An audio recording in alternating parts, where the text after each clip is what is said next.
9, and we're chapter 25 here, talking about arts and culture. So again, just like always, we'll start about talking about what it is created to be, how it has been affected by the fall, and finally how we can redeem it. So chapter 25 is called Truth, Goodness, and Beauty. It starts off the chapter. Before we get into it, I want to ask a couple questions.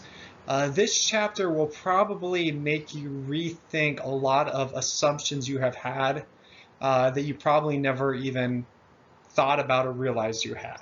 So as I read through these questions, really think about what you believe about these things, and then really think about those ideas and why you believe those and whether you should believe those as we go through. So first of all, is beauty in the eye of the beholder? A very famous phrase, beauty's in the eye of the beholder. Is that really true? Does beauty matter? Does the Bible say anything about beauty? If there is a standard for what is beautiful and what is not, what is that standard? Is appreciation for beauty innate? We're born with it, or is it learned? What does creation, fall, redemption have to do with beauty? So we will be answering these questions throughout this unit.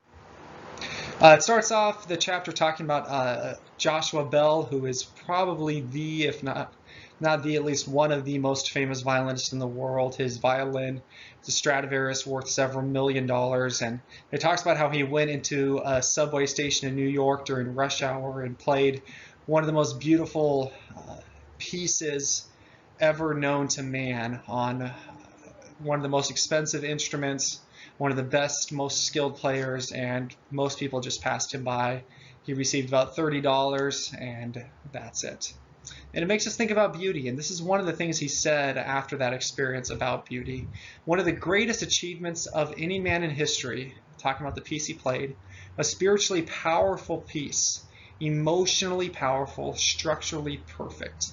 A great piece of music, listen to the last part, gives one the sense of divine order. Now, Joshua Bell is not a Christian, but he realizes that a really well-written piece of music gives one the sense that there is an order and there is someone greater than ourselves. Again, this is Joshua Bell. Everyone's definition of what God means can vary, but music is something that really takes you to that thing which is greater than we are. The beauty, the magic of the universe. Bach, for instance, is probably one of the great recruiters to religion. Again, this is not a religious person talking, because it's when you listen to Johann Sebastian Bach, the music, you can only think that there is something great out there. There is no other explanation. So when we think about beauty, again, we go back to worldview and look at what different people believe about beauty. Naturalists can only claim that beauty is an accident. If there is no supernatural, then beauty is just a result of the process of evolution. It's just an accident. For example, music is just a byproduct of language. Because people started to speak and they started to use different tones, then they naturally developed into this music, but there's nothing creative about it. It is simply a byproduct of evolution, or other evolutionists would say, like songbirds, it's a way of attracting a mate. Postmodernists claim that the aesthetic judgments we make say something about our individual feelings, but not about anything outside yourself. In other words, beauty is simply how you react to something, but there is nothing in an object or a poem or a piece of art or a writing that makes it beautiful. It's just how I feel about it that makes it beautiful. It's simply opinion. Truth, goodness, and beauty stand together in a triad. A triad is three things that need each other. A collection of three concepts that seem to flow necessarily together. Philippians 4:8 talks about this, and it says, whatsoever things are lovely, whatsoever things are true, whatsoever things are of good report, think on those things. You can see all three of these ideas, truth, beauty, and goodness, in Philippians 4:8. Modern Western worldviews doubt all three of those. They doubt that there is such a thing as truth. They say that truth is relative. They doubt that there is such thing as goodness or morality. They say morality is relative. And they say there is no such thing as beauty. It's relative. It's simply in the eye of the beholder. Our age, though, is really the first to believe that beauty is what we make of it, and not that beauty is something that exists independently of human judgment. So we're the first people to believe that beauty is just what I want it to be. There is nothing external to beauty. It is simply how I respond to things. But as Christians, we have to realize that beauty is something that points us to God. It points us to the divine order, and really beauty itself is part of that order. So art really is a matter of discovering what God has done and then imitating what God has done, and in that way pointing others to who God is and his beauty. A lot of art is really just that. It's imitation of reality. We as Christians cannot create anything like God creates out of nothing, but we can be what we call sub-creators. We can take the goods that God has given us and rearrange them in ways that reflect God's beauty. So creation mandate is a call for us to be creative cultivators. The best art simply captures the beauty of God's creation and helps us see the beauty of God. The best stories capture something of the great story that the divine author is writing and helps us see that story better. So when color, sounds, and words are arranged beautifully, they paint beyond themselves to a divine order and a divine orderer. So we're going to look at those three things that we call that triad. First of all, truth, and then goodness, and then finally beauty. So we've already talked about a lot of this, especially the truth and the goodness part, so I'll go through this fairly quickly. But we can see how all three of these things work together, and when you knock out one, it weakens the other two. So many people believe that truth is simply in the mind of the beholder. Scientism says that the only certifiable scientific knowledge counts as real knowledge. So if I can't observe it, then it is not knowledge, it is not truth. Everything else is mere opinion or nonsense. Postmodern says there is no truth, there is no total viewpoint, there is no objectivity, there's just interpretation. These seem opposites. Science says that there is truth, truth by observation. Postmodern says there is no truth. But really, most people hold to one in some areas of their life and hold to the other in other areas of their life. So they would say that science answers some questions. For example, science answers questions about the coronavirus, but postmodernism answers other questions like whether or not it's right or wrong to do this, or whether or not this is beautiful or this is not beautiful. So some parts of my life, scientism gives me truth. Other parts of my life, there is no absolute truth. Postmodernism teaches me that. So the problem is that all truth is objective. Whether you're talking about right or wrong, whether you're talking about beauty, whether you're talking about whether or not the earth is a sphere, all truth is objective. The problem is that we are finite. So the reason why there's so many disagreements about what is right or wrong or what is true is not because there is no truth, but the fact that we are fallen, and because we're fallen, many times our access to that truth is subjective. Because of our pride or because of our just physical limitations, we can't know everything. That doesn't mean there's not truth, but it doesn't mean that our access to that truth is subjective. So the kind of person you are will affect your ability to accept truth. It's interesting in John 8:45. Let me pull that up for you. It talks about this idea of truth. Jesus himself is speaking here, and he's speaking about truth and the importance of truth. So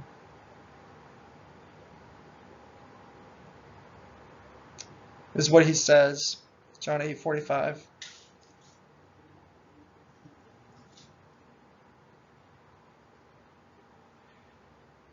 He says, and because I tell you the truth, ye believe me not. It's interesting that certain people, because it is the truth, they do not want to accept it and they do not believe it.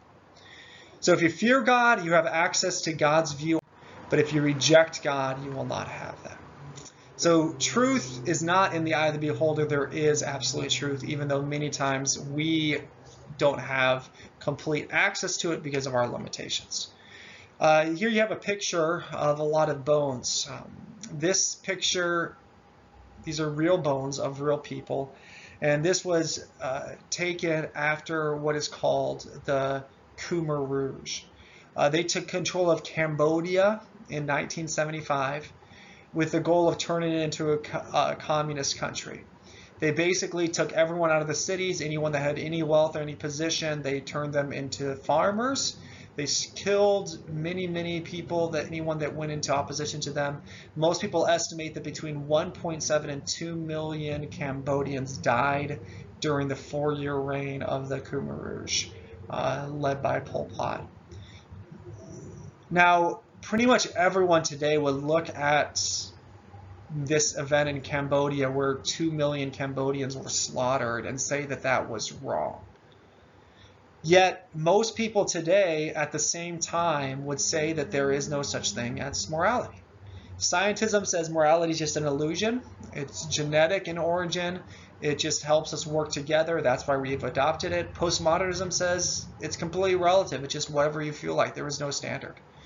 So it is true that different cultures have had different moralities, but that doesn't mean that there is different moralities. There is only one standard that transcends every culture. Otherwise, we would have no reason to condemn Hitler or Pol Pot in Cambodia. That was just his culture. People can't live as though morality is entirely relative. We've already talked a lot about this, but you might say morality is relative until I start stealing your stuff or punching you in the face. Then you say that's wrong, because there is a standard. Materialistic moral illusion. We all have instincts, but we have something that chooses which instinct to follow. So evolutionists would say morality is just our instinct to protect our young, or our instinct to survive. But there is something that tells us when to use those instincts and run away from danger, and when to not use those instincts and stay and face danger. That has to be above instinct. C.S. Lewis points that out. Romans 2 talks about the law that's written in our heart. So different moral systems exist because cultures don't all suppress the same truths. Some cultures suppress the truth about marriage and say that I can marry as many people as I want, but then they don't suppress the truth about murder. And they say it's wrong to have abortion.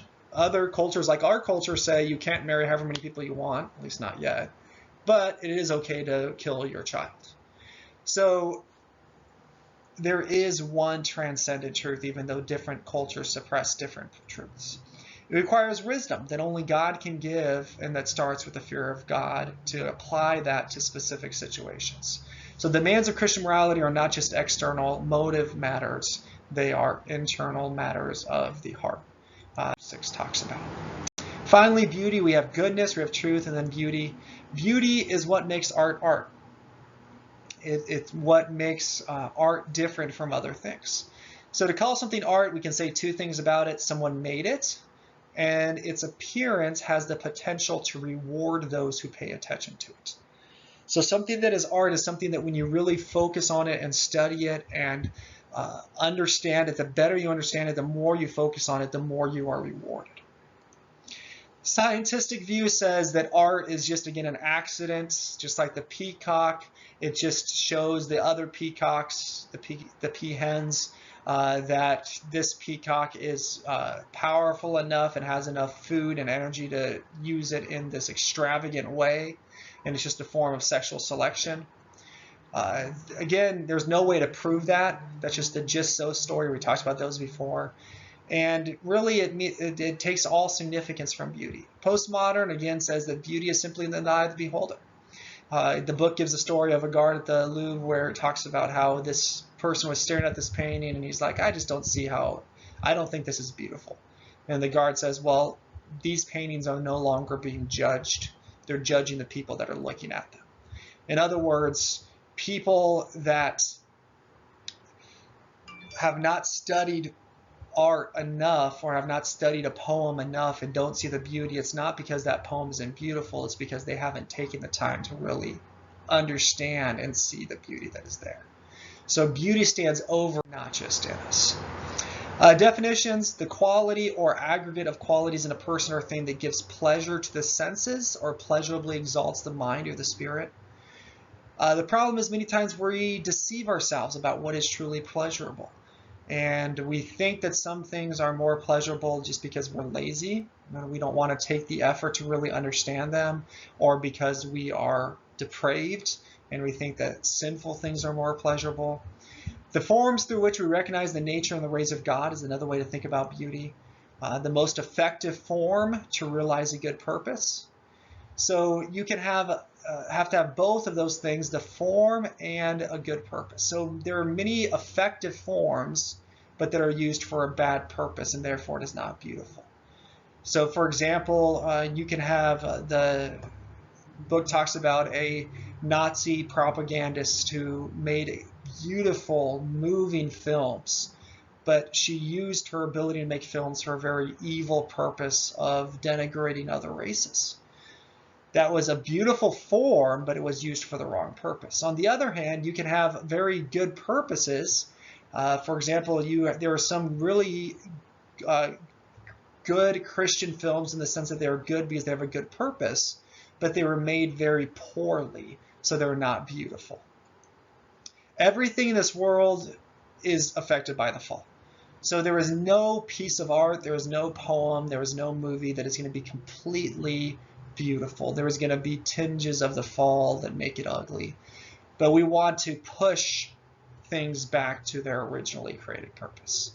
So some are more beautiful or more others. Some people say, well, beauty is just a matter of taste.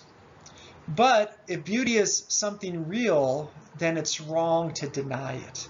It's wrong to say that beauty is just in the eye of the beholder if there is such a thing as beauty.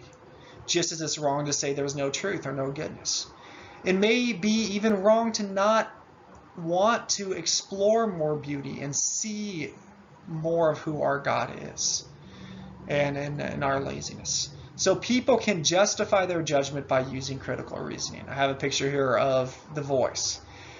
Why are these people able to listen to a song and to judge whether or not they think that song is beautiful?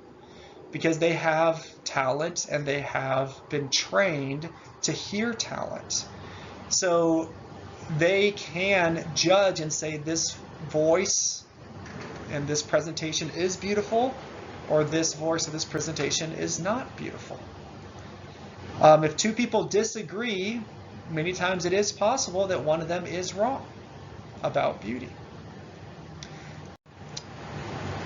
You might say, well, different cultures have different ideas of beauty, and that is true, but they still have many things that are in common. So there is a subjective element to beauty, because beauty is broad, it's huge, it can be displayed in many different ways. And whole cultures can perceive it in characteristically different ways, yet there are still elements of beauty that are common among cultures. I have pictures here from 3 completely different cultures, from Egypt and Africa to South America to China. But you can see proportion, you can see a lot of similarities into what these cultures believed was beautiful, even in their different ways of showing it. So things like symmetry, we're talking about that in geometry right now. Things like order and proportion, closure, convention, harmony, novelty and excitement, all of those things, even though different cultures can portray them in different ways, all cultures have seen these as elements that make things beautiful. So beauty is not limited to a couple small things, it's massive. There are new angles of vision are always awaiting to be explored, but there is a group of things that are beautiful, even though it's very, very large, and there is a group of things that is not beautiful. So the purpose of beauty, beauty thrills you, it calls you to God, but beauty isn't just for you. Beauty is in the eye of the beholder. Notice the capital B there, talking about God. God is who determines what's beautiful, not me. So beauty in some ways is subjective in the way that within certain parameters, we can do a lot of different things that will be beautiful. But it's objective because outside of the parameters, things are not beautiful.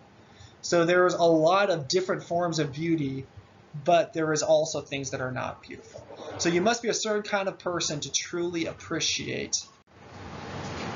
Here I have a picture of something called Dismal Land. Maybe some of you guys have heard of the artist named Banksy. And he created this place called Dismal Land. And Dismal Land was basically, you can see a picture of it here, is a place in England where you could actually pay to go to this place that was kind of a satire on Disneyland. And it had all of these things that were really meant to be horrendously ugly. Now this does give a statement. It is creative, but it is not beautiful. Norms for art. So there are norms for art. The norms are truth. John 14:6, Jesus says, I am the way, the truth, and the life. So in literature, this is a form of art. Fiction is, even though it is not something that happened, it still gives truth, or it can lie. Jesus told parables. Parables were not things that had actually happened, but they were things that gave truth about life. Music can communicate something true or something false. Ugly music suppresses the truth and goodness of creation and providence. And in visual arts can lie. I have two paintings here. One is by an artist who paints to represent God's beauty. They are both abstract art, but one reflects order and beauty even in abstraction. The other is by a guy named Pollock, who purposefully tries to display the world as chaotic. So one represents truth, there is order and beauty in the world. The other tries to represent the earth as chaotic, which is not true. Your book talks about a painting about a French revolutionary and how he tries to he in his painting tells lies about the past. But art also has to be beautiful. Galatians 5:22 talks about the goodness is the fruit of the Spirit. So poetry is using words charged with utmost meaning. Poetry can be beautiful and can be good and can convey goodness, or it can corrupt and can convey very evil things. Fiction, again, it can explore human morality in a good way, or it can explain human morality in a bad way and corrupt. Drama and film, again, you can have this that can educate and can teach good morals, or it can teach that things like homosexuality or abortion are good. Finally, you have beauty. Means more than just prettiness. The pleasure we get in recognizing the particular manifestation of a broad or universal order. No healthy person is wholly incapable of distinguishing beauty from ugliness or order from chaos. Music, beauty in the order and mathematical precision. Art communicates beauty through the form, and it lets you look at the world through someone else. The divine standard, God's creation reflects his beauty. God's image bearers reflect his beauty, and we can enhance that beauty through things like or other ways of creating. So no artistic creation in this world are perfectly true, good, or beautiful. But for creation to be worthy of our time and attention, it cannot deeply violate truth, morality, or beauty. True beauty is a powerful message from God. It gives a glimpse of how the world was meant to be.